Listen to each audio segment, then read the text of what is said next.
Hi అమ్మ నాన్నలు. కొన్ని రోజుల క్రితం చేపలు పట్టడం కోసం పిల్లలు కుట్టుకున్న వలల గురించి ఓ వీడియో పెట్టాను. ఇవాళ ఆ వలలకు పనిచెప్పే సమయం వచ్చింది. ఆదివారం నాడు మా ఊరికి అంటే పాలవంచుకు సుమారు 14 కిలోమీటర్ల దూరంలో కిన్నెరసాని రిజర్వాయర్ ఉంది. అటవీ ప్రాంతం కావడంతో సందర్శకులను ఆకర్షించడానికి ఒక డీర్ పార్క్, కొన్ని బాతులు, బోటింగ్, ప్లే ఏరియా లాంటివి పెట్టారు. అయితే ఈసారి ఇక్కడికి వచ్చిన ముఖ్య ఉద్దేశం మాత్రం చిక్కు చేపలు పట్టుకోవడం కోసం. హడావుడిగా అన్నీ చూసేసి ఒక చిన్న మడుగు దగ్గర సెటిల్ అయ్యాము. ఆ మడుగుకి ఒక పక్క వాయు, మరో పక్క చిక్కు చేపలు పట్టుకోవడానికి కూర్చున్నారు. వాళ్ళతో పాటు మేము కూడా. ఏమాత్రం నీటిలో కదలిక వచ్చినా తుర్రును పారిపోతున్నాయి. అస్సలు చిక్కడం లేదు. వల దాకా వస్తున్నాయి కానీ వలలోకి మాత్రం రావడం లేదు. మెల్లగా కొన్ని చేపలు, కొన్ని రొయ్యి పిల్లలు దొరికాయి. వాటిని మాతో పాటు తెచ్చుకున్న బకెట్లో వేసుకున్నాము.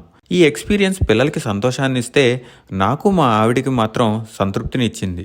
ఎందుకంటే దీని వెనకున్న శ్రమ మాకు తెలుసు కాబట్టి. కుట్టడం నేర్చుకోవడానికి పిల్లలు, నేర్పించడానికి మా ఆవిడ పెట్టిన ఓపిక, టైం అండ్ ఎఫర్ట్, అలానే నేర్చుకున్న కుట్టు పనితో వలలు కుట్టాలి అన్న ఆలోచన రావడం, ఆ ఆలోచనని ఆచరణలో పెట్టడం, ఫైనల్గా చేపలు పట్టడం, ఈ మొత్తానికి ఫస్ట్ స్టెప్ సంవత్సరంన్నర క్రితం పడింది. ఆ జర్నీ మొత్తం తలుచుకుంటే ఎంతో తృప్తిని ఇచ్చింది.